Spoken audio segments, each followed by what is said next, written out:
Oh. Penetrates deep. I'm gonna try to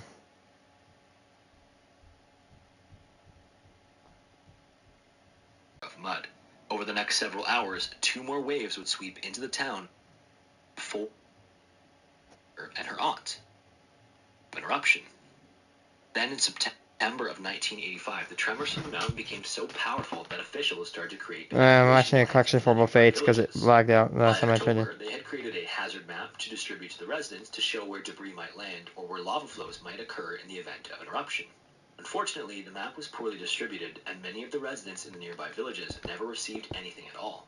In particular, there were many high-risk areas that had been constructed in the direct path of potential lava flows because the volcano had been dormant for so long. In one of these nearby villages lived a 13-year-old girl named Omaira Sanchez. Omaira was born on August 28, 1972 in the village of Armero with a population of 31,000 people. She lived with her father, Alvaro, who was a rice farmer, her mother, Maria, a nurse, her brother, and her aunt.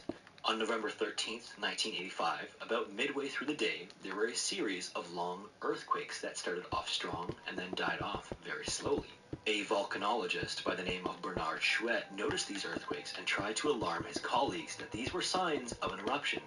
Then, at 9:08 p.m., Nevado de la Ruiz erupted, sending rocks and debris more than 30 kilometers into the atmosphere.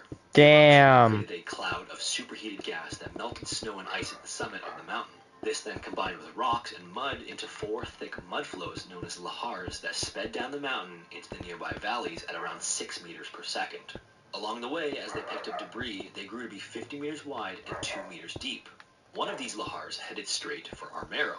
Just before 11:30 p.m., the electrical grid was knocked out in the town and the residents were in complete darkness. Then at 11:30 p.m., a lahar flooded into Armero and covered almost the entire town in a thick layer of mud. Over the next several hours, 2 more waves would sweep into the town, killing over half of the population and destroying most of the buildings in their wake. My At some God. point during this destruction, the home of Omaira Sanchez was struck by a lahar, destroying it instantly and crushing her father and aunt. Omaira survived the initial impact, but the concrete foundation of the home had landed on her, pinning her in place. Even worse, the lahar was mixed with water that left a flood as it passed through, so Omaira was stuck almost neck deep in water. For a variety of reasons, the rescue operation didn't start until a few hours after the town had been struck. This left many of the residents who were still alive stuck trapped under debris and mud in horrible conditions before rescuers started to arrive, including Omaira. Omaira also had debris that had landed around her when her house had collapsed. In the first hours of being stuck, she was able to move some of the debris to reach her. When they were finally able to reach her, they were able to assess the situation and found that the debris that was pinning her in place was essentially a concrete wall.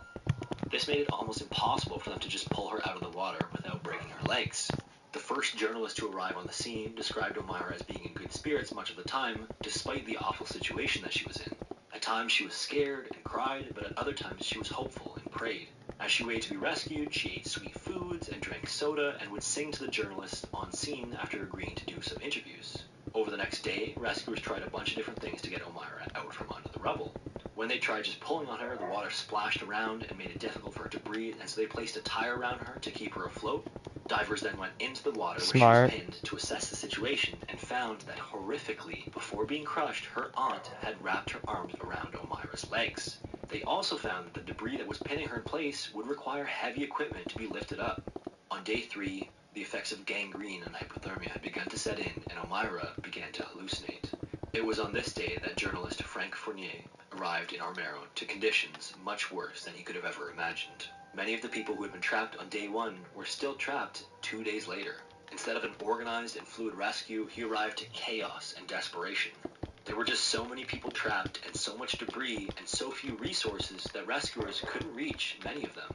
On top of that, there just weren't enough rescuers. Most of them were either civil defense workers or Red Cross volunteers. The Colombian government was criticized in the aftermath of the event for its poor response to the disaster. Some reports show that none of Colombia's 100,000-person army or 65,000-person police force were dispatched to join the rescue.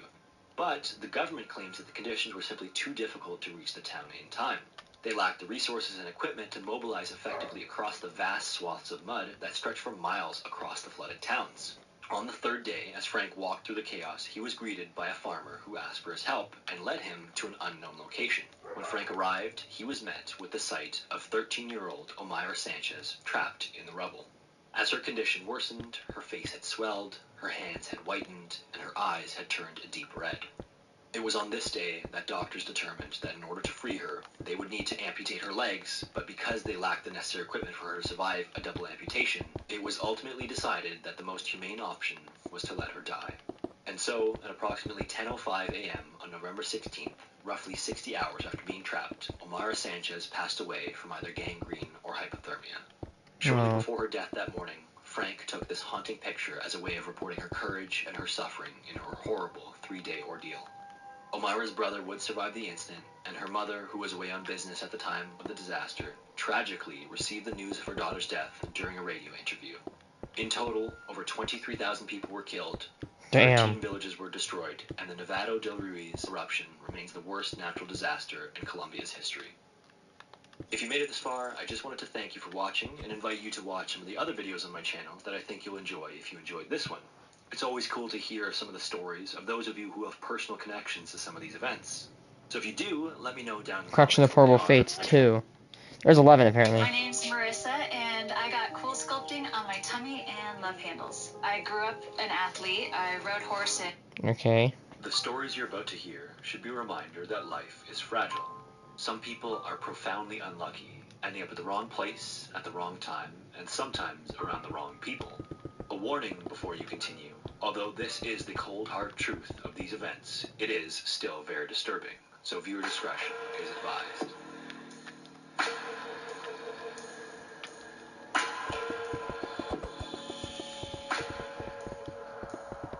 On January 30th, 2016, a woman named Wu entered the elevator of her building in the Chinese city Xi'an. She pushed the button for the 15th floor and then stood in the elevator waiting for her floor. Just after the 11th floor and before the 12th floor, the elevator malfunctioned and came to a stop. 2 maintenance workers were called to investigate the malfunction and figured out it was a mechanical issue that required a specific part in order to be repaired. They then banged on the door and called out to see if anyone was in the elevator, but heard nothing from inside, and so they shut the power off. This was a huge mistake. They should have opened the doors of the elevator to physically check if anyone was inside first. The building she lived in had 2 elevators, and so residents were instructed to use the other one until the malfunctioning one could be repaired. Inside the other elevator, Wu sat in complete darkness, trapped and with no one coming to help her. The maintenance workers returned on March 1st to perform the repairs, and when they opened the doors, they were horrified to find the decomposing body of Wu. On the inside of the elevator, they found scratch marks from where Wu was desperately trying to claw her way out, and her hands were supposedly mangled from scratching at the doors trying to escape. Although it's unclear exactly how long Wu survived in the elevator. That's why there should be always a notification button. After the power was cut off. Wu also lived alone and seems to have had minimal contact with friends and family because no one contacted the authorities in the month that she was missing to report her disappearance. Foul play was ruled out, but the maintenance workers who negligently shut off the power were charged with involuntary manslaughter because of their carelessness. Wu was 43 years old at the time of her death. On October 4th, 2007, a law known as Grant's Law was passed in British Columbia, Canada. This law required gas stations in the province to make 2 critical changes to their procedures. First, it required that drivers have to pay for their gas before filling up, and second, it required that all employees working between 11 p.m. and 6 a.m. are accompanied by another employee. The reason this law was passed was that had it been in place on March 8th, 2005, it could have prevented something horrifying from happening. That night, on March 5th, 2005, Grant DePatie was working at a gas station in Maple Ridge, British Columbia. At some point during his shift, 16-year-old Darnell Pratt pulled into the gas station to get gas. Unbeknownst to Grant, Darnell was drunk and never intended on paying for the gas. After he pumped his gas, he got into his car and began driving away. When Grant saw this, he tried to cut Darnell off in an attempt to prevent him from stealing the gas. Grant got in front of his car thinking that Darnell would stop, but Darnell didn't. He hit Grant and kept going. Grant then got lodged somewhere underneath the car and was subsequently dragged for 7.5 kilometers before Darnell finally stopped. This ultimately resulted in Grant's death, although it's unclear whether he was killed before or after the car stopped. It's also unclear whether or not Darnell even knew that he hit Grant or not, as the details of the case are limited. However, Darnell was charged as an adult and sentenced to 12 years in prison for manslaughter. Public outcry from this tragedy is what eventually led to the passing of Grant's Law. Isadora Duncan was born on May 26, 1877 in San Francisco, California. Her parents divorced soon after she was born, and so Isadora was raised primarily by her mother Dora. Her mother was a piano teacher and fostered an appreciation for the arts in her children from a young age. At just 6 years old, Isadora began teaching dance-like movements to the other children in her neighborhood. By the age of 10, the class had become so large that Isadora requested to leave school and teach dance full-time with her older sister Elizabeth. She earned an income from that point on, and this sparked her career as a dancer and performer. She went on to live in Chicago and New York, working as a performer before moving to Europe. Her style was controversial for the time, as it defied some of the common conventions of the more popular ballet, but she has since become known as the mother of modern dance. Despite her success, Isadora suffered a number of horrific tragedies throughout her lifetime. First, in 1913, her 2 children and their nanny drowned when the car they were driving fell into the Seine River. In 1922, she married poet Sergei Yesenin, but the marriage would soon fall apart due to Sergei's worsening mental health issues. Then in the mid-1920s, Sergei would commit suicide as a result of these issues. On the evening of September 14th, 1927, Isadora was a passenger in the Amilcar CG-SS. This early car was a convertible with big spoked wheels, much like those of a modern-day bicycle. That night, Isadora wore a long, flowing scarf that was gifted to her by her friend Mary Desty. Before leaving in the car, Mary had actually asked Isadora to wear a full cape because of the cold weather and because the car they were going to be driving in was a convertible. Isadora refused the full cape but accepted the scarf. As the car accelerated, Isadora's scarf got wrapped up in the spokes of the wheels and ripped her from the vehicle, killing her almost instantly. Reports from the incident indicate that she was either killed from the force of the scarf pulling on her neck, or from how violently she impacted the ground after being thrown from the vehicle. In either case, it was determined that she died from a broken neck. After the incident, her remains were cremated and placed next to those of her children in a cemetery in France. 51-year-old Ronald McLagish lived alone in a bungalow in Cambridgeshire, England. He hadn't always lived alone, however. In fact, he had barely lived alone for 2 weeks when the events of this story took place. Ronald had recently hit a patch of bad luck. He was already a divorced father of 2, and then he and his current girlfriend decided to break up, and so she moved out of his bungalow, leaving him to live alone. About 2 weeks later, he was cleaning a large walk-in wardrobe in his home. The doors of this wardrobe opened outward, and perpendicular to this wardrobe was another freestanding dresser. While he was inside, the freestanding dresser somehow toppled over and wedged itself in front of the door of the walk-in wardrobe. With the doors now closed, he was in complete darkness, so he went over to try to push the doors open, but they wouldn't budge. He likely tried to shout for help, but again, he lived alone, so no one was able to hear him. In the dark, in the wardrobe, he felt around to find something to help free himself and found a pipe that ran along the wall. He pulled on it and it broke off the wall, but that caused freezing cold water to begin spraying all over the wardrobe. Now in the dark, with freezing cold water spraying all over him, he started smashing the pipe against the doors and the walls of the wardrobe. Apparently, his neighbors even heard digging noises coming from his house, but they never pursued it any further. Eventually, the digging stopped, and Ronald went silent. On February 15th, 2 officers went to his home after friends and family reported not having seen or heard from Ronald in about 2 weeks. It would take the 2 of them to remove the heavy wardrobe, and inside they discovered Ronald's body. It was determined by the coroner that Ronald had died roughly a week earlier from bronchitis. It's unclear whether or not he had developed it during the incident, or if it was an existing bout that was worsened by the conditions inside the wardrobe. On April 10th, 1917, 18-year-old Grace Fryer started a job as a dial painter at the United States Radium Corporation. Oh no. Started 4 days prior. This is not gonna end good. Grace wanted to help out the war effort in any way she could. Hundreds of other women also flocked to this job to help out in the war effort, and because it paid 3 times more than the average factory job at the time. Working as a dial painter, Not good. task at the studios was to Their make jaws will fall out, their bones will weaken, their mouths will bleed. In addition to the wages, the radium itself was part of the appeal of the job. APR. Workers soon became known as Or ghost ARP. girls because they would literally glow in the dark after work because of the radium. They would even wear nice dresses to the factory so they could go right to the dance halls after work and glow miraculously to everyone's amazement. Some workers even went as far as to paint their teeth with the radium paint to really stand out. Okay, At the studio, so radium is in what group? Group number 2? Now, Group number 2 is alkaline, I'm not sure. Alright.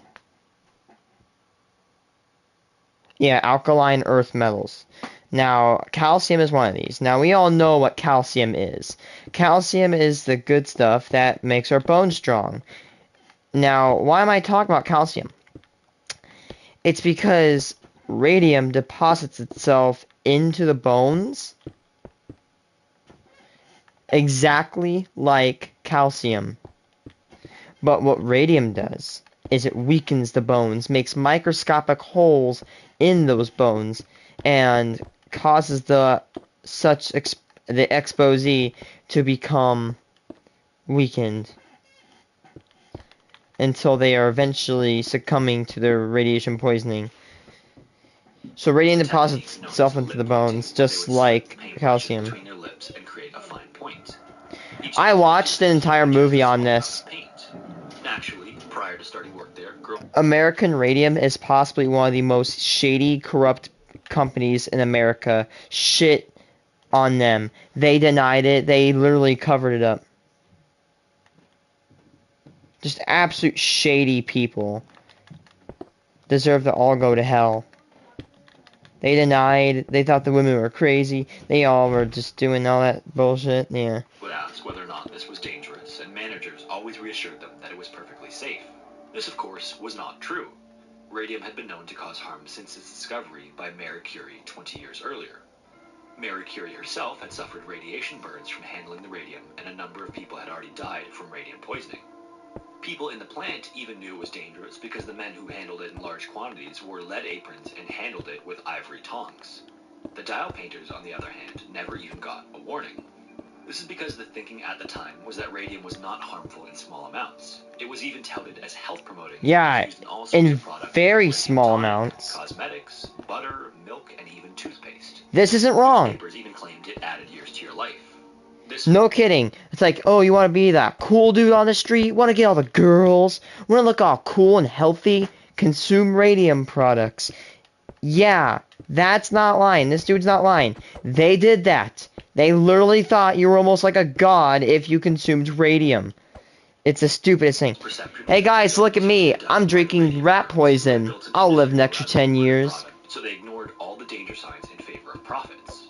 In 1922, a friend of Grace's named Molly Maggia had to quit because she came down with an unknown sickness. It started off as a simple toothache, and so she went to the dentist and ended up having the tooth pulled. Then it happened to another tooth, and then another, and each one that fell out was replaced by a dark, oozing ulcer. Her limbs then began to ache, and it got so bad that she was eventually unable to walk. By May of that year, Molly had lost almost all of her teeth, and the infection had spread to her lower jaw, the roof of her mouth, and even the bones in her ears. When she went to the dentist was poking around her mouth, and he literally pulled her jawbone out with his fingers because it was so brittle and decayed. Molly was literally falling apart, and Grace was beginning to have issues now too. She started getting pain in her jaw and feet, and soon many of the other girls began to have issues as well. On September 12th, 1922, the infection spread to Molly's jugular vein, and at 5 p.m. that day, blood began to fill her mouth. With no way of stopping the bleeding, Molly would pass away at the age of 24. Doctors were puzzled by her symptoms and death and had no idea what to make of it, and one by one, Molly's colleagues began dying as well. Their employer denied any responsibility for almost 2 years, but as news continued to spread, the business suffered. In 1924, they hired an independent expert who would confirm the link between the radium and the health issues suffered by the workers.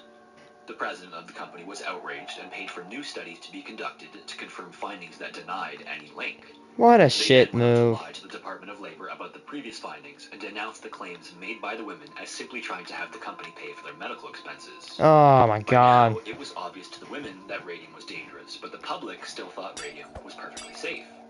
In 1925, a man named Harrison Martland performed a number of tests that confirmed the link between radium and the health problems. He discovered that although it was dangerous to be around radium, ingesting it, even in small quantities, was many thousands of times worse. Yes. The radium built up in the bones of the What's it called? For example, alpha decay. Radio, as a lot of radioactivity you'll ever encounter in your life. Besides that, the stuff in like bananas and stuff. Like radium, if you handle like uranium glass or like anything like that, it's perfectly safe. However, if the uranium glass breaks or shatters into a million pieces, or by any ungodly chance you swallow a chunk of it, that's when shit hits the fan. Radium is okay if you limit your exposure, but if you swallow it, you need to get medical attention immediately. Ingested and emitted radiation 24/7. The radiation would literally cause the bones of the women to decay to the point of being like a honeycomb. Grace Yeah. and Jack eventually decayed to that point. That's what I'm and she talking needed about. to wear a steel back brace all day long. Other women's legs shortened or even spontaneously fractured, and many of them suffered from horrible cancers.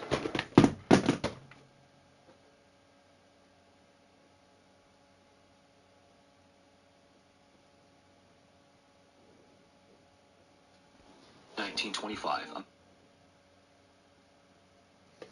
even glow permanently. Most of them wouldn't notice until one day randomly they would see themselves in a mirror at nighttime and notice they were glowing. And from the time that they made that awful discovery, it was already too late. There was no way of removing the radium. During this time period, the radium industry repeatedly tried to discredit the work of Harrison Martland. Over this time period as well, the workers afflicted by radium poisoning would go on to band together to lead a movement against the radium industry. This was an uphill battle, unfortunately, and most lawyers wouldn't even take the case.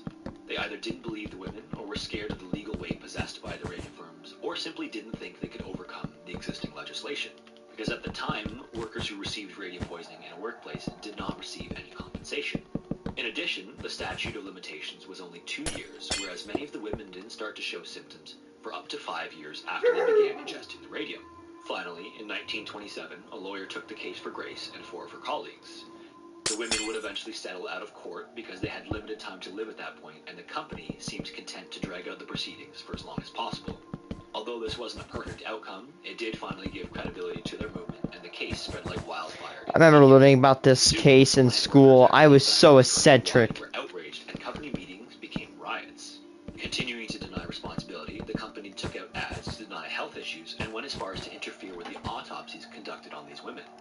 It was later revealed that they even stole some of the radium-riddled bones to cover up their culpability. Wow. One by one, dial painters died of the same jaw problems and other huge cancerous bone tumors. One woman named Irene Law died of a massive pelvic tumor that was reportedly the size of 2 footballs. In the mid-1930s, following the death of Grace That's a Potter, big-ass named tumor. Catherine Donahue continued the fight for the workers. Catherine went on to develop a grapefruit-sized tumor on her hip and lost all of her teeth and then eventually her jawbone. This culminated in her attending court from her deathbed against her doctor's advice to give testimony. The case was finally won by the workers, and some semblance of justice was served.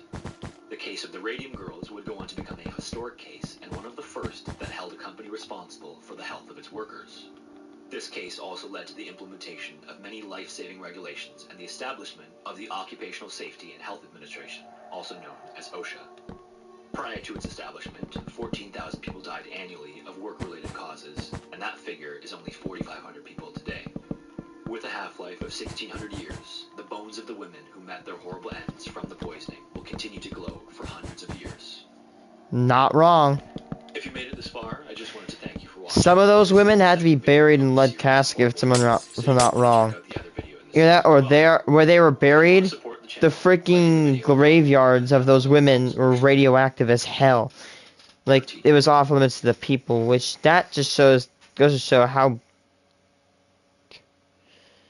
truly dangerous it is.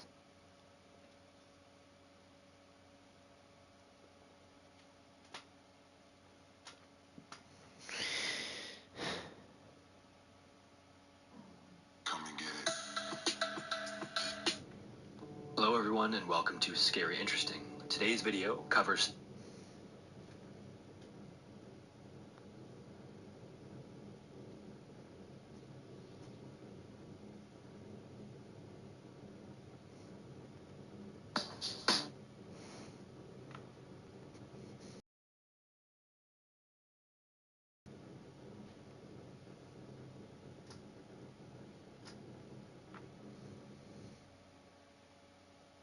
I want to watch Collection of Horrible Fates number 11. Fate is defined as the development of events beyond a person's control. Whether you believe in fate or not, there are certainly events that are out of our control that we are powerless to avoid. As always, viewer discretion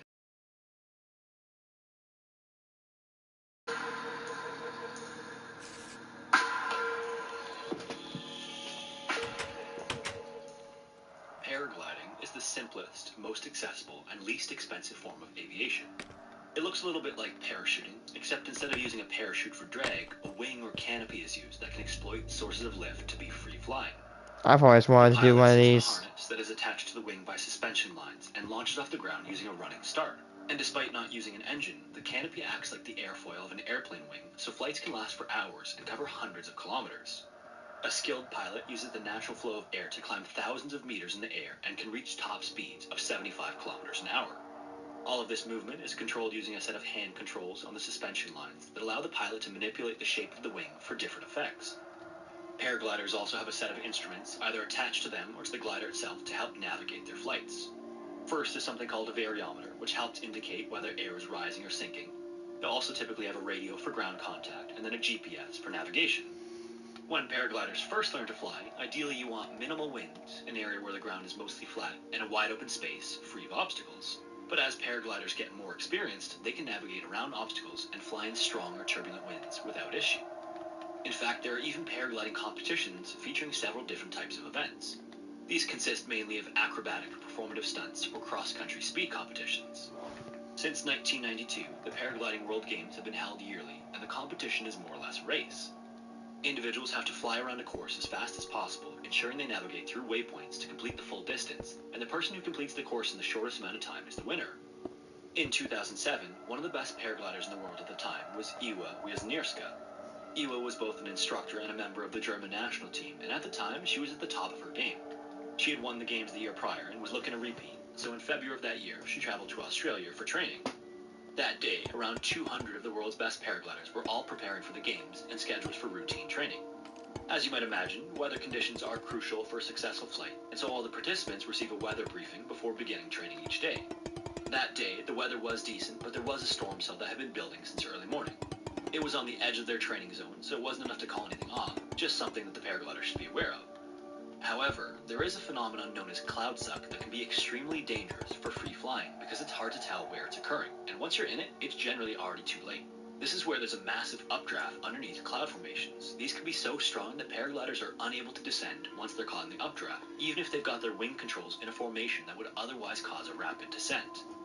Unfortunately, that day after launching, Iwa was caught in one of these updrafts on the edge of the storm system and began a rapid, uncontrolled descent. All of a sudden, she was rising at over 70 kilometers an hour despite her best efforts to descend.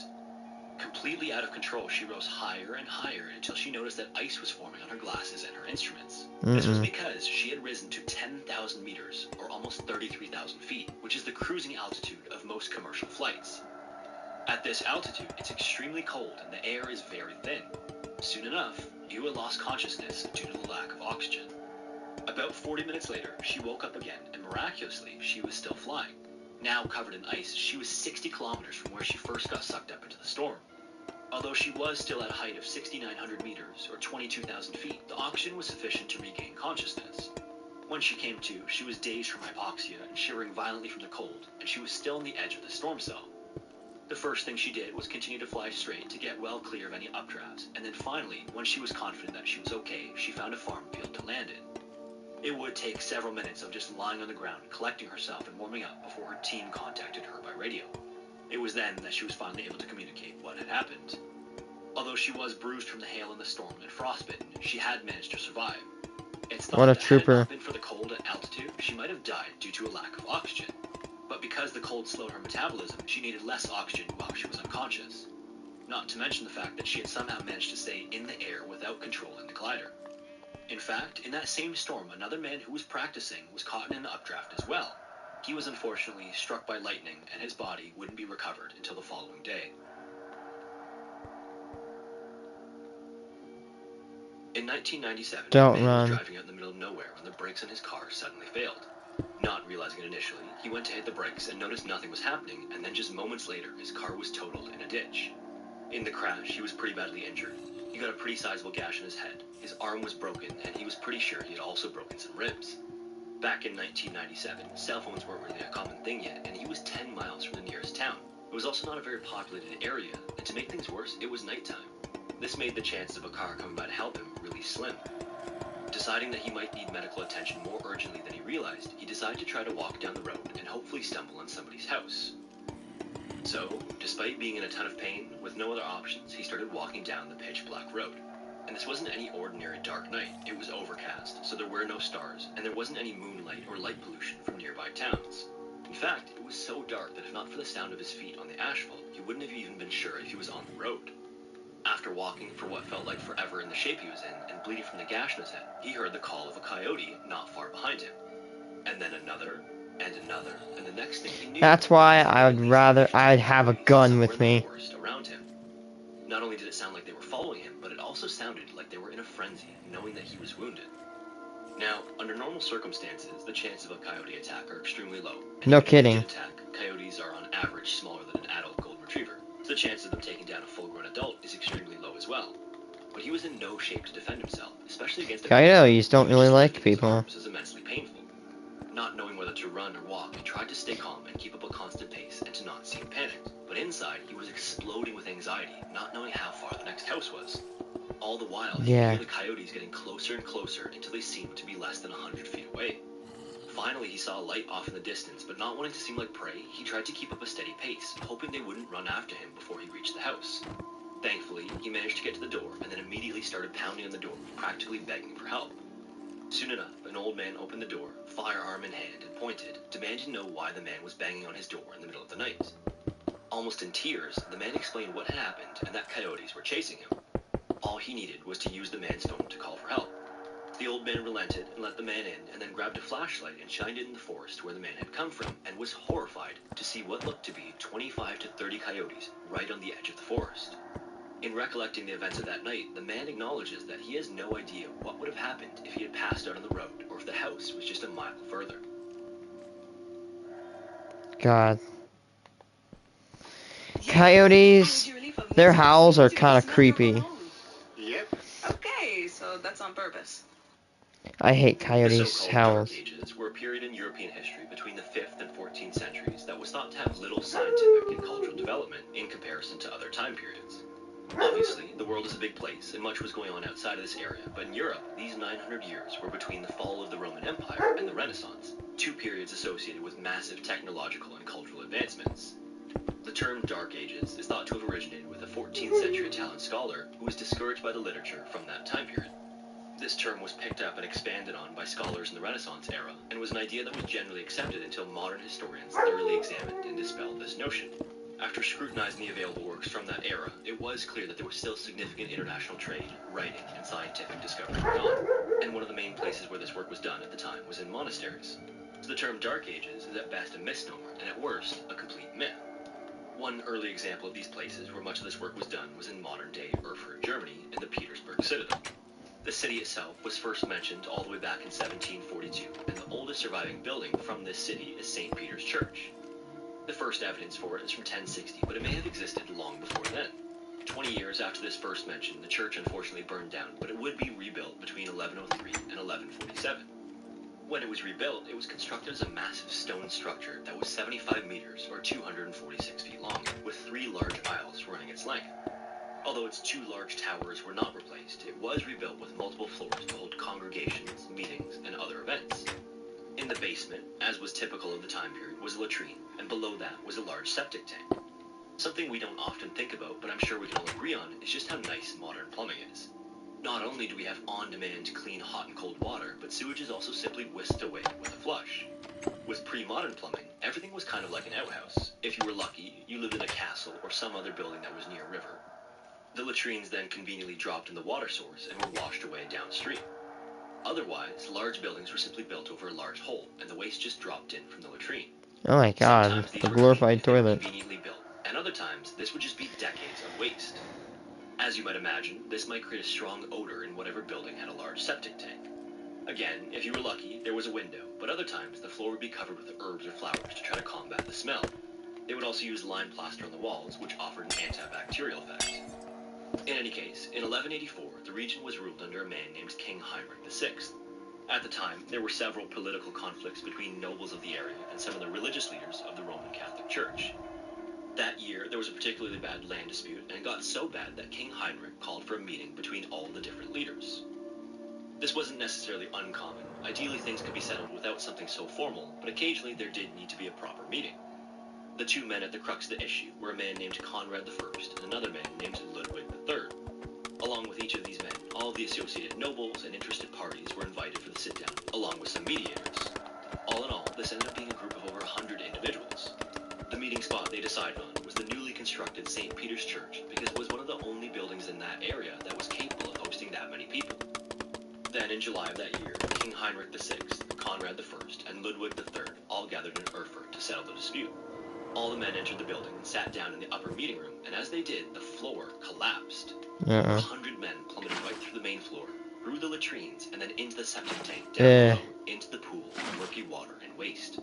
Many of the men died immediately on impact or from falling debris, and many of them who didn't die on impact then drowned in the wastewater. Supposedly as many as 60 individuals died in the incident, and this doesn't include any of the individuals who were wounded and then had open cuts that later got infected. In a time before antibiotics, this was almost certainly fatal.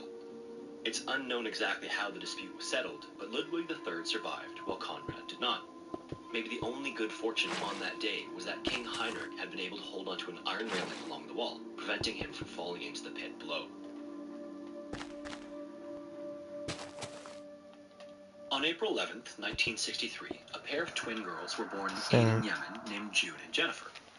Although originally from Barbados, the family relocated to the UK shortly after their birth. And at first, everything seemed to be completely normal with the twins. The birth had gone normally, and throughout their infancy, there were no abnormalities with June or Jennifer. But when the girls started talking, their parents realized something was different about them. Their speech was a bit delayed compared to other kids their age, and they seemed to be unusually inseparable from one another. Not long after their parents noticed this, the twins seemed to develop a private language only they could understand. And not only did they seem to talk in this weird language, they slowly stopped communicating with anyone else. This was exacerbated by severe bullying in school and caused the twins to become even more removed and dependent on one another. By the time June and Jennifer were teenagers, the language they spoke to one another was completely unintelligible to anyone else. They also refused to communicate with anyone else outside their family or even read or write in school. When out in public, they also pretended to be one another and would frequently perfectly mirror each other's behavior. Their parents obviously grew increasingly concerned by this behavior and decided to separate the girls by sending them to different boarding schools. The hope was that this would help them become independent and branch out, but unfortunately, this did the exact opposite. Each of the girls was almost completely unresponsive following their separation. At one point, it took 2 people to get June out of bed, and when they finally did, she was propped up against a wall and just stood there lifelessly. After realizing that the experiment was a failure, the twins were reunited and became even more withdrawn and private. They no longer spoke to their parents except by letter and spent most of their time in their rooms playing with dolls and creating fantasy scenarios. During this time, they occasionally shared some of these with their younger sister, who was now the only person in the family they spoke to. And despite their early language difficulty, they developed a passion for creative writing and wrote several novels that they attempted to get published. One of these would actually get published in their late teens, but by then the girls began to get tired of being isolated in their bedrooms. Soon after, they started experimenting with drugs and alcohol and went on a 5-week crime spree, which culminated in them getting arrested and charged with arson in 1981. This led to them getting admitted to a high-security psychiatric hospital known as Broadmoor indefinitely under the Mental Health Act of 1983. Unfortunately for the twins, the hospital was much less lenient than their family or school had been. They initially tried to stay completely silent, but as they became increasingly miserable in the hospital, they started talking in hopes of getting released. They were also treated with various psychiatric medications during this time that impacted their ability to continue to write creatively. Finally, 12 years into their stay at Broadmoor, the twins were scheduled to be moved to a lower security psychiatric hospital. But on the day of their transfer, Jennifer arrived at the new facility, unresponsive. Shortly after that, she was pronounced dead due to inflammation of the heart at just 29 years old. And even more shocking, June started talking normally as if she had been the whole time.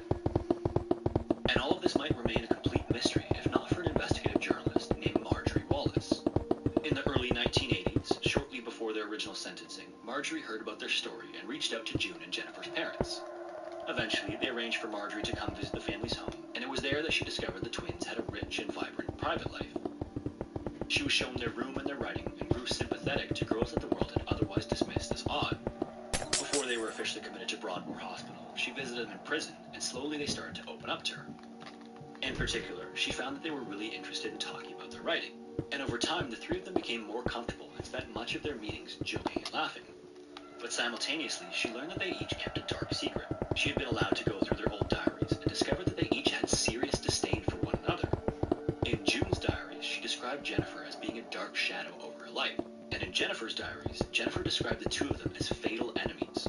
Over the years, these sentiments seemed to grow into a fear of one another, but June seemed to be much more fearful of Jennifer than the This is other kind of around. odd. Days before they were due to be moved from the high security hospital to the lower security one, Marjorie went in to meet with the twins like she normally did. But randomly during their meeting, Jennifer blurted out that she would have to go. She explained that they decided that it would be Jennifer, and they had concluded that one of them needed to go for the other to live.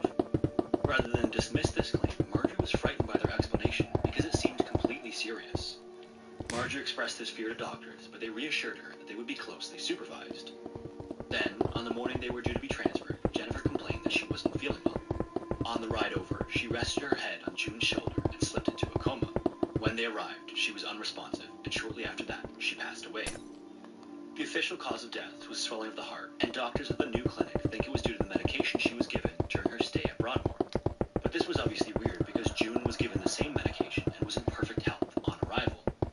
Following Jennifer's death, according to Marjorie, June didn't seem to be mourning.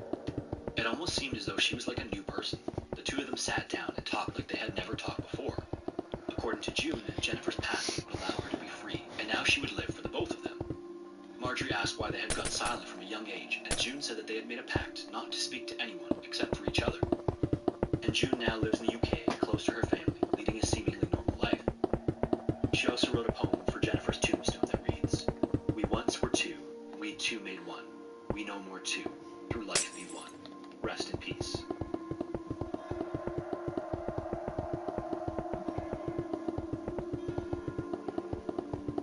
Hello everyone. If you've been following the channel for a while, you may recognize one of the stories in today's video. I'm thinking of remastering some of the older videos to bring their quality up to the current standard. But if I do include them as part of a newer video, as I did with this one, I'll always include just one old story, and the rest will be ones I haven't covered before, so you still get fresh content. As always, thank you all for watching, and hopefully I will see you in the next one.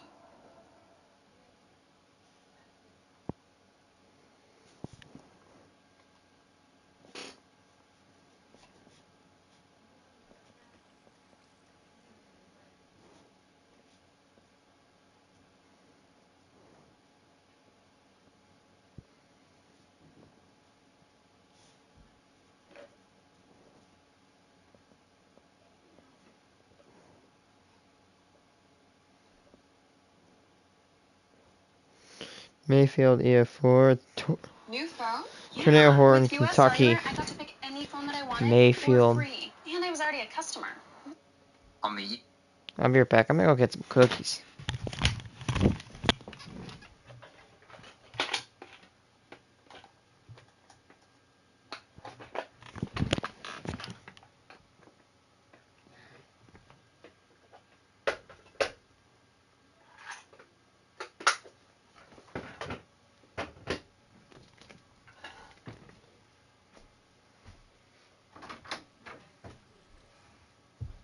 Clean baby.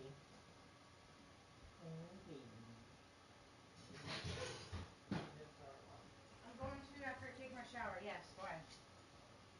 Huh?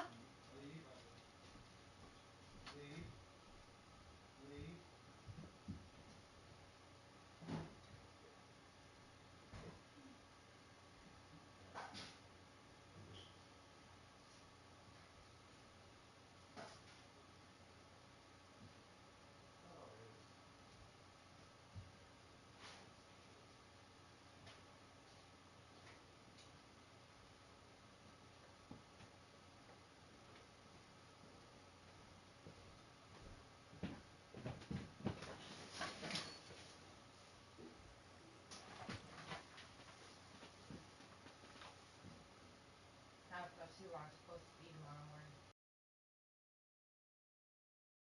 SA4011. What was this, Reese? What? Oh, that's parts of the TV I took apart.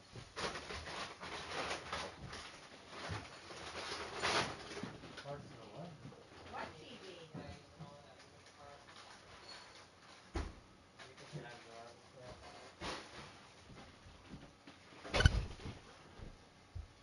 Oh, that TV.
Dude, the Mayfield... The Mayfield tornado. This tornado was a record-breaking storm. It'd be the very first tornado to cross 4 states. 4 effing states. Beating the March 18th, 1925 tri-state tornado. This tornado is one of the most severe tornadoes of this century, and probably will be the most severe tornado of the decade. This tornado has unrivaled power. Morning of December 10th, 2021, a worrying combination of atmospheric conditions would lead to a devastating outbreak of tornadoes across the Mississippi and Ohio River valleys. Its consequences would shake the region to its core and leave everything in its path unrecognizable. One of the tornadoes in this outbreak would be particularly devastating, leaving untold devastation, injuring hundreds and claiming the lives of 57. An unseen monster masked by the darkness of night. Today, we discuss the Mayfield tornado.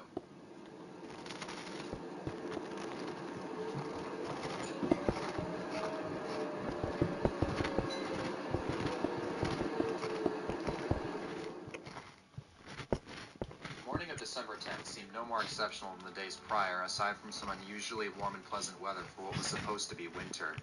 Many residents were carrying on with their daily activities, preparing for the upcoming holidays.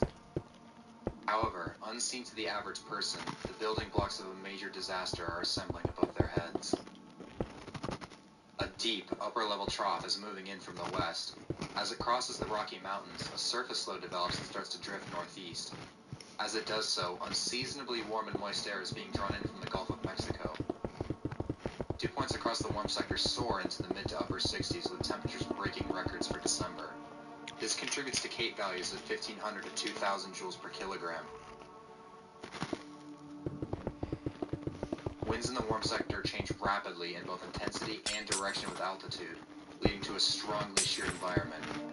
The intense wind shear and ample instability are forming an environment favorable for the formation of long-track, intense rotating thunderstorms called supercells. These storms can produce torrential rainfall, severe winds, hail, and most concerning of all, intense tornadoes.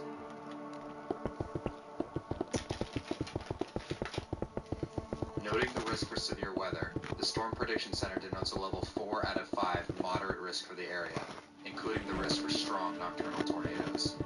The environment is primed. All that is needed is a trigger.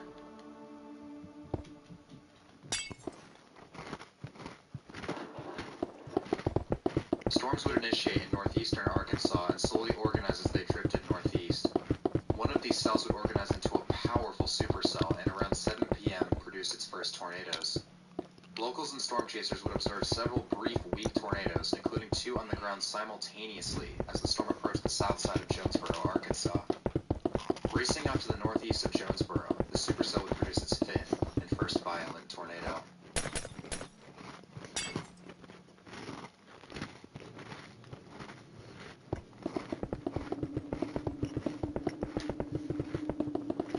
The tornado would cause its first damage at 7:07 p.m. Central Standard Time, inflicting minor EF0 to EF1 damage early on before quickly intensifying to EF2 strength. The tornado then intensified to EF3 strength as it struck the city of Manette, causing severe damage, injuring many, and claiming its first life as the storm impacted the Manette Manor nursing home, causing significant damage to the structure.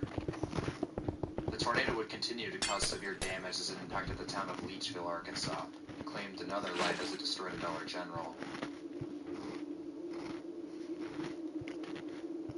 The tornado fluctuated in intensity as it crossed into Missouri before abruptly becoming violent as it approached the town of Hayti, causing EF4 damage and claiming 2 more victims, one of which was tragically a 9-year-old girl. Aww.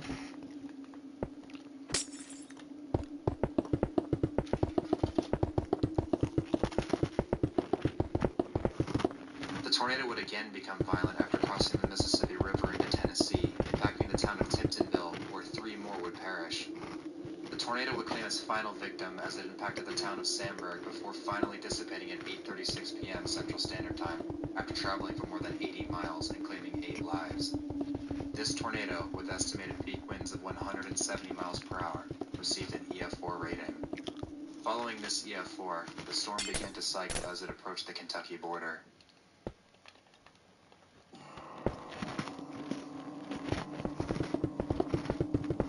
The tornado would inflict its first damage near the Woodland Mills area before racing off to the northeast and rapidly intensifying as it crossed the border into Kentucky. On approach to Casey, Kentucky, the tornado became violent, sweeping many structures off their foundations and badly damaging the fire department. The tornado claimed one life and injured several others before exiting Casey. Damage here would peak at low-end EF4 intensity. The tornado continued its track to the northeast, carving in deep scour marks and trenches into the ground, indicating it was still extremely violent.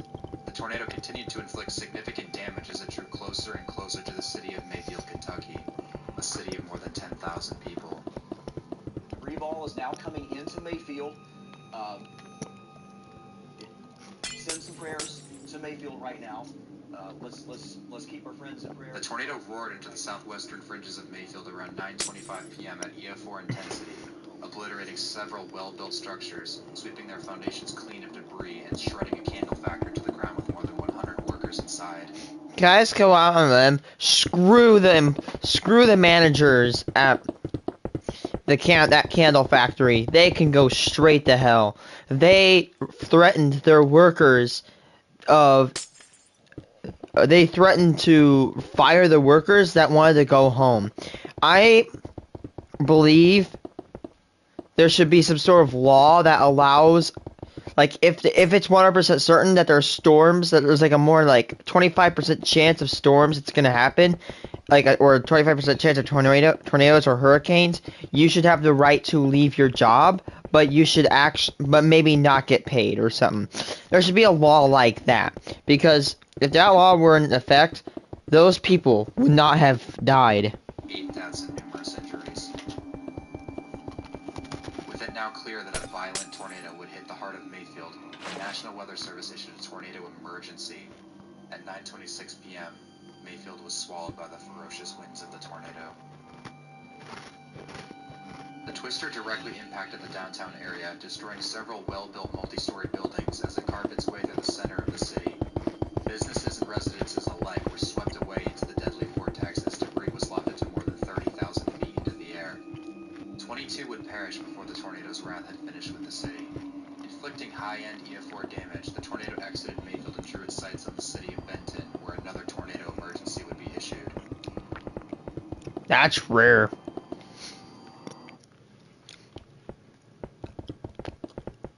So there's four levels of tornado emergencies, or tornado notifications. First is tornado advisory, meaning that there is a slight chance for it to happen. The second is a tornado watch, which means that the conditions are correct, and they can form a tornado, but they may not. A warning means that a tornado has been confirmed spotted by one or multiple sources, and is confirmed to, it's confirmed to be, it's confirmed on the ground by one of many sources. And a tornado emergency is when a tornado or violent tornado enters a highly populated area. Rarely tornado. I think there's like of the 50 some years we've actually had that system in place. Tornado emergency have only been. I think tornado emergencies have always been declared like 25, 22 times.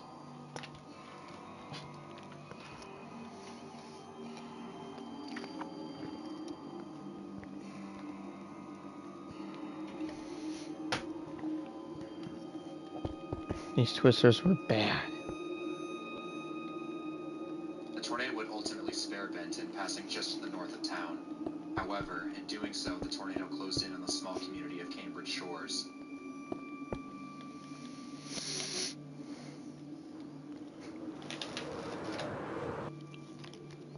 The tornado would slam into the lakeside community at 9:57 p.m., sweeping away many homes and inflicting EF4 damage before crossing into the land between the lake's recreation area and leaving a trail of deforestation in its wake.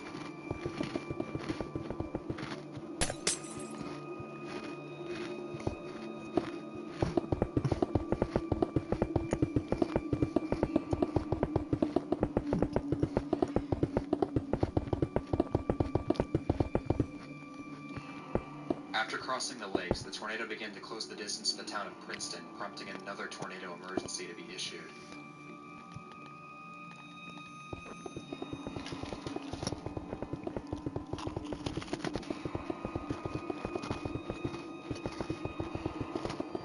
The tornado would impact the south side of Princeton at 10:17 p.m., devastating the Golf and Country Club community where many homes were destroyed, with some being completely swept to their foundations. The tornado would reach EF4 intensity here and claim 4 more lives before exiting the town, carving deep cycloidal marks into the earth.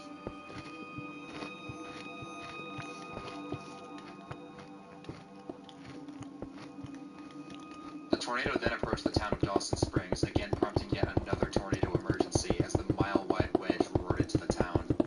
At 10:32 p.m., the tornado made a direct hit on the residential side of town. 4 tornado emergencies from one tornado? Entire neighborhoods and shredding buildings down to their foundations. An apartment building That's a lot of- down to just a few that's a interior lot. walls on the lowest level, and several industrial buildings would be seriously damaged. A photograph from one of the homes in Dawson Springs would be lofted by the wrath of the twister. How many tornado emergent have been issued? How many of them? Oh, I was wrong. 194 have been issued.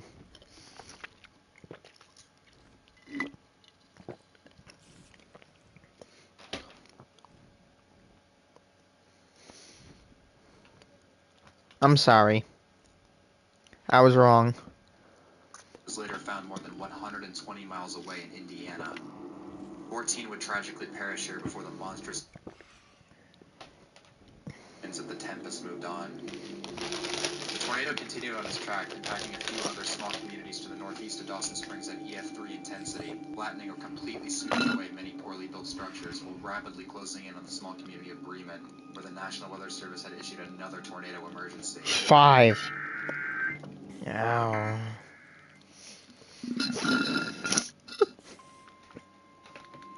Christ, I've never heard of a tornado causing 5 emergencies.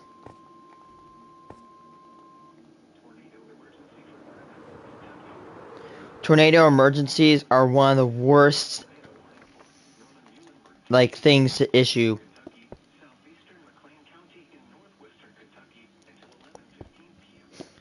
When they said, as they said McLean County, I thought I was thinking of my McLean County. Obliterating several well-built structures and sweeping their slabs completely clean of debris. Trees sustained severe debarking and denuding. Jesus, goddamn Christ. Several vehicles were thrown in the debris from slabbed homes were windrowed through the farmland by the violent winds. My God. Footage of the monster tornado was captured by Eddie Knight as it passed just to his south.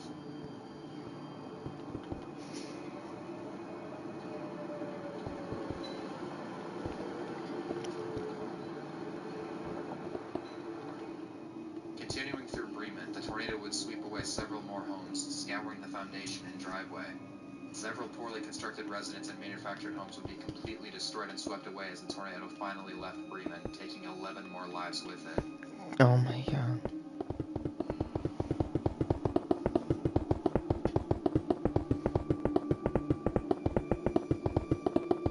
The tornado weakened after leaving Bremen and would continue at EF3 intensity, impacting a few other small communities as it tracked to the northeast.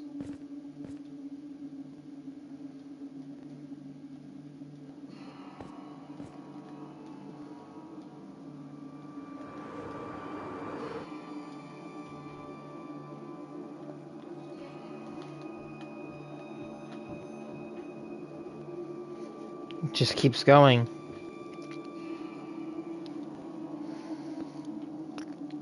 The supercell began to cross into less favorable conditions as storm coverage increased and its inflow was interfered with. Tracking for roughly another 40 miles through a mostly rural area, the tornado began to gradually weaken before finally dissipating at 11:48 p.m. near the Rough River Dam State Park. What? Wanna watch that with us?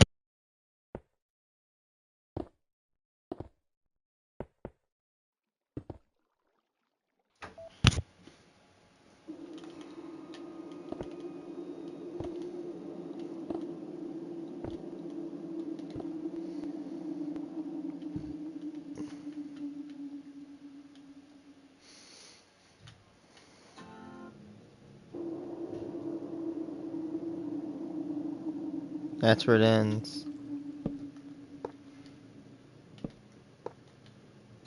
By the time the sun had risen on December 11th, thousands had been injured and 95 had lost their lives.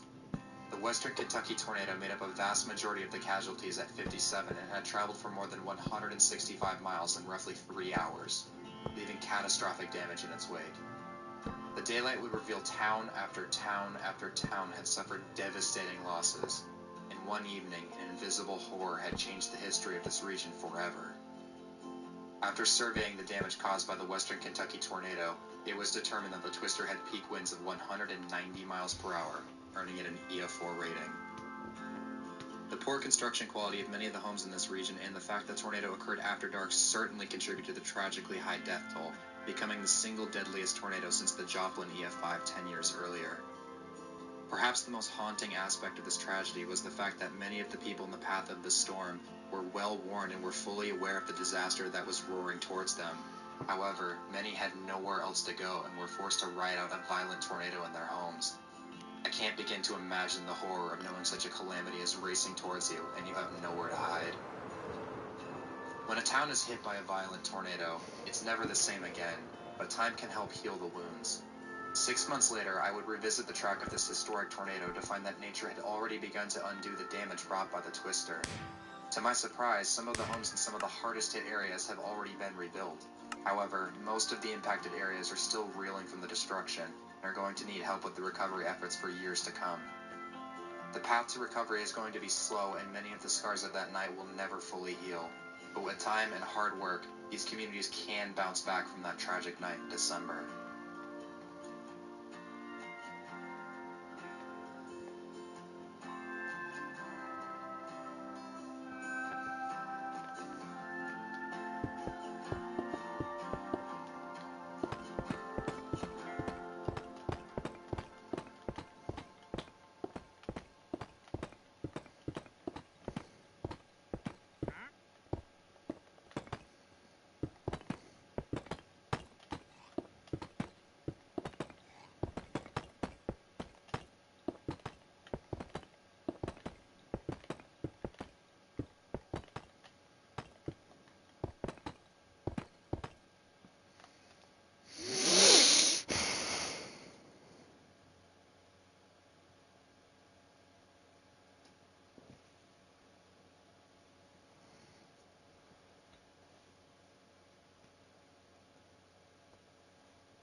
Anything out there?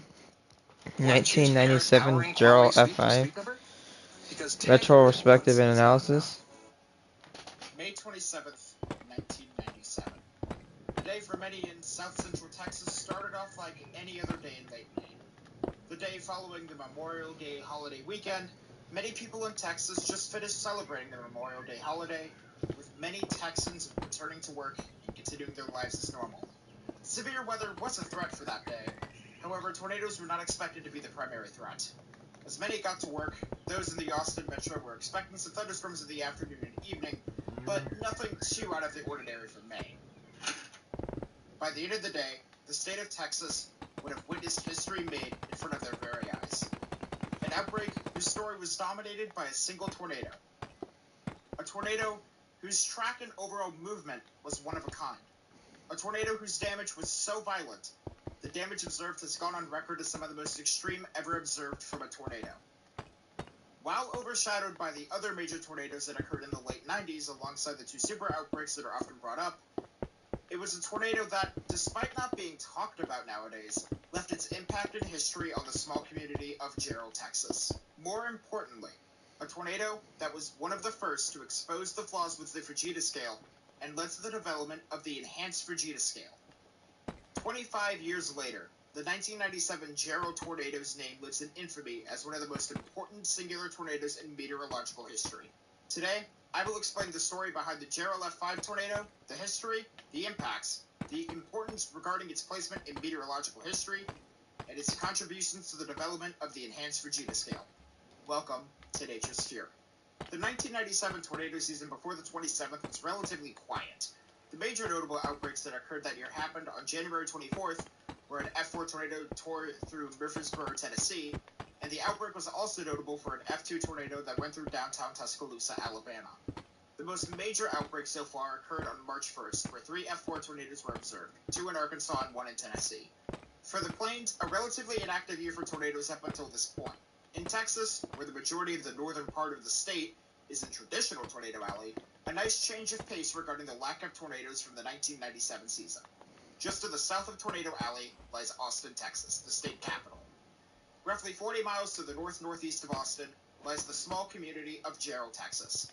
The community's population by 1997 was roughly 410, and one of the most common areas where residents lived was the Double Creek Estates subdivision, which once contained 38 homes made of brick and stone.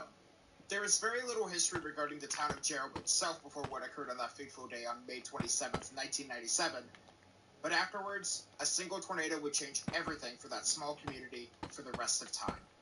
Despite the relatively quiet start to the 1997 severe weather season, things were about to change in Texas. A major severe weather outbreak was predicted to occur on May 27, 1997. However, the setup and overall conditions that were in place were conducive for non-tornadic supercells, and yet, tornadic supercells occurred anyway. The environmental conditions makes the meteorological synopsis for the Gerald outbreak one of the most unique out of any tornado outbreak in meteorological history. Now, there's going to be some meteorological jargon that will be used to explain this whole setup, and I will be simplifying things to make things easy to understand for people who are unfamiliar with the in-depth specifics of meteorology and how severe weather works.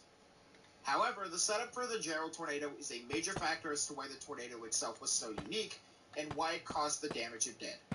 One cannot talk about Gerald without mentioning the setup.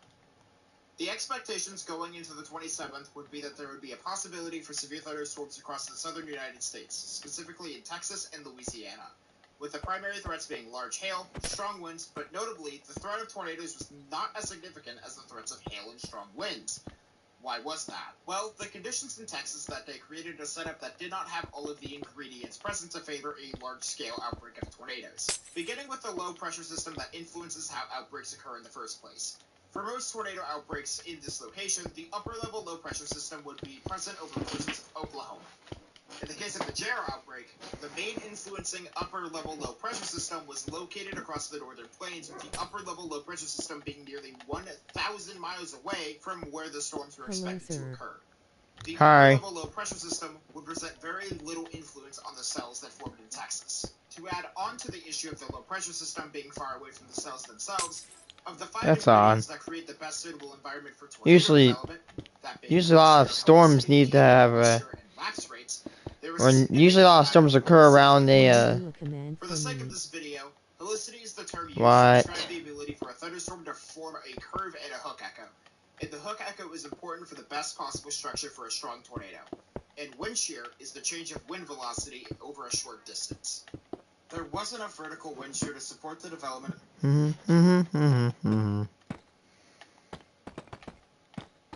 /play animation at SANIMATION.BAT. Oh no, stop talking. Stop. Oh my god. Animation.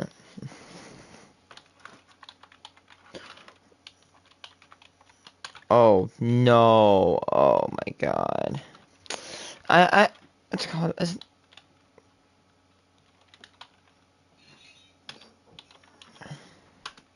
No, it wasn't that. It was dot.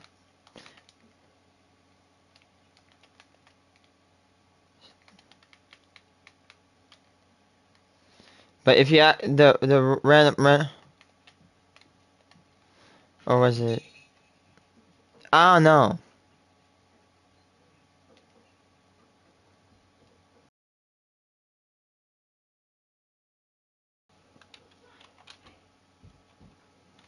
Is it digging or burrowing?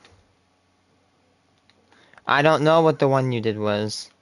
But I can tell you right now, I know that it is going to be cursed as hell. And it's not going to be a really good one to do. But it's cursed. Dude, the warden digging one is really, really cursed. I've done it. It's bad. Nice to know that I'm not the only one that screws around with commands.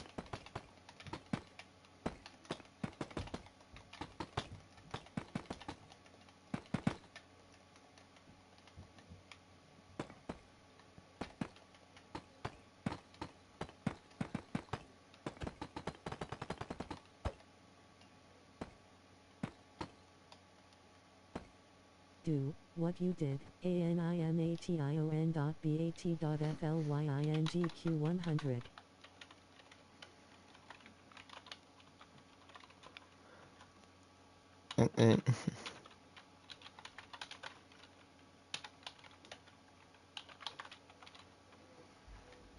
No. Oh no, it's does it have to be 100?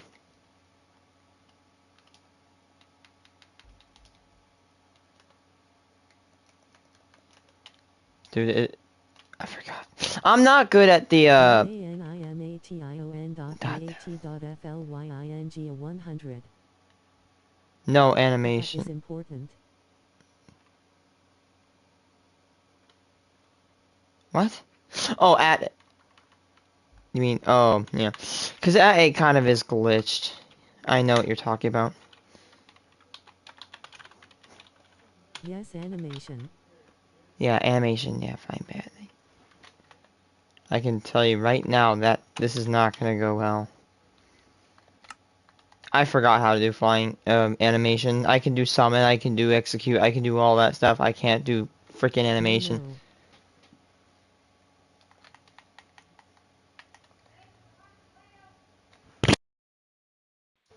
Wait. animation.flying.bat. Oh. Hold on. The animation part is important.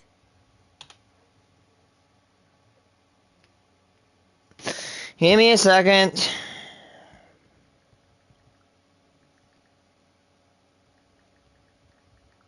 No. Blah. Blah. Blah. Blah. Blah. Blah. Then Oh. animation again. There we go.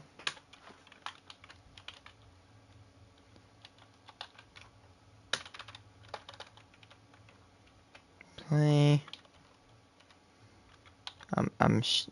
Animation.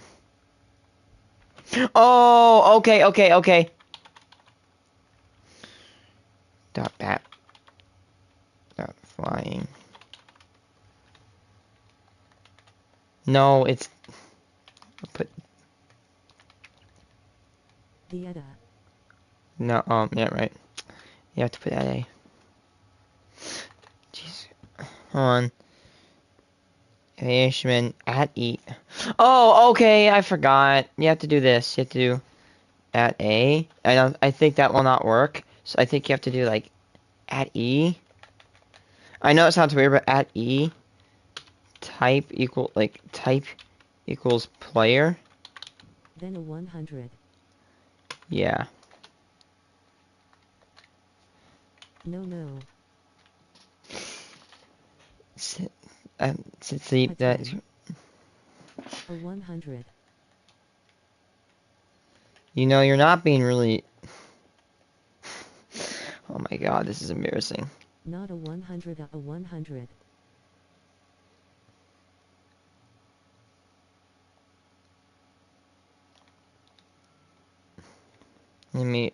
What's it called again? Animation. Dot bat dot flying. Hold on, let me. Where's the other one? Where's the other one I know?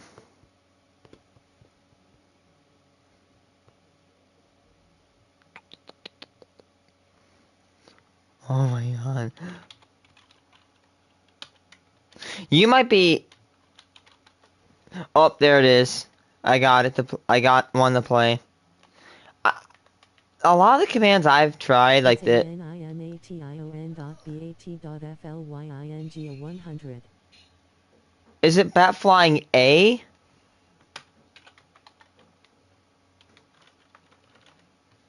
Okay, let me search it for it. And found it. Bat dot Yes. flying.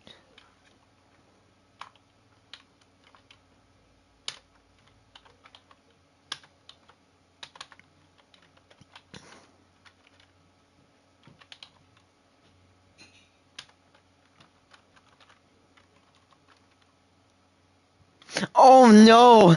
Oh no! I have been severely crippled. This is not fun. I'm cripped. I'm cripped. Oh no! Oh shit! Oh my god! This is so bad! Oh no! Oh no! What was that sound I just heard? I don't know.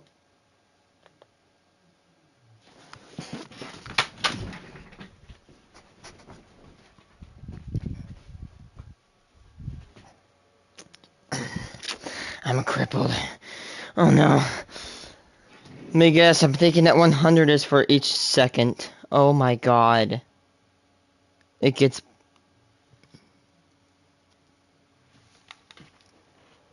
It gets worse.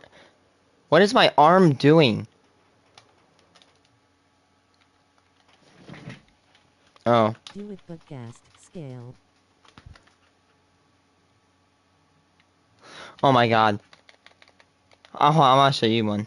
Warden dot. Where is it? Warden dot. Dot.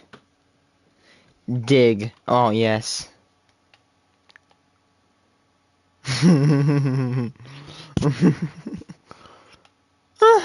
What? Oh, that's worse. Oh my god! I'm completely backwards! Do cast scale please see. Gas scale? Oh no. I'm gonna... Gas dot... Oh my... Oh my god.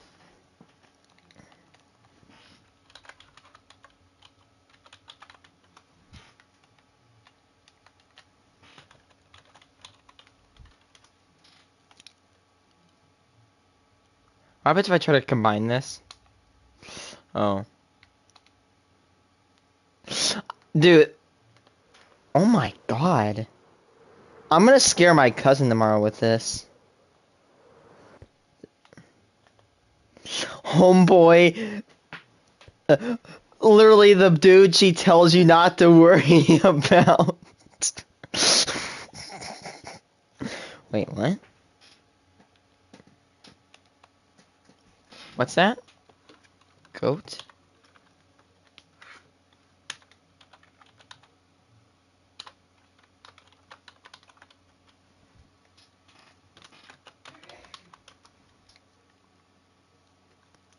What?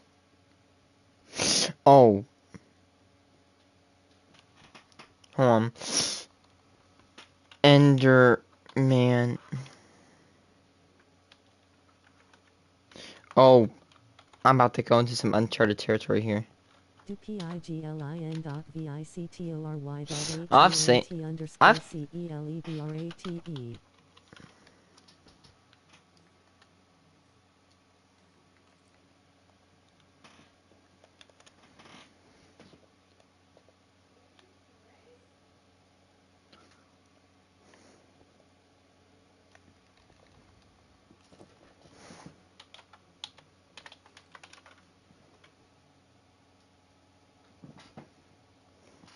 Oh no.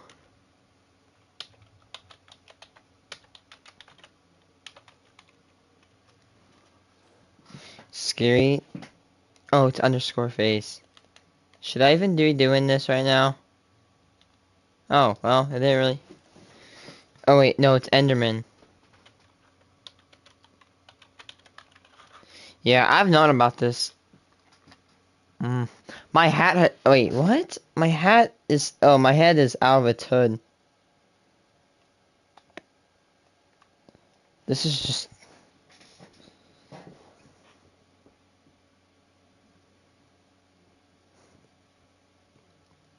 Oh my god.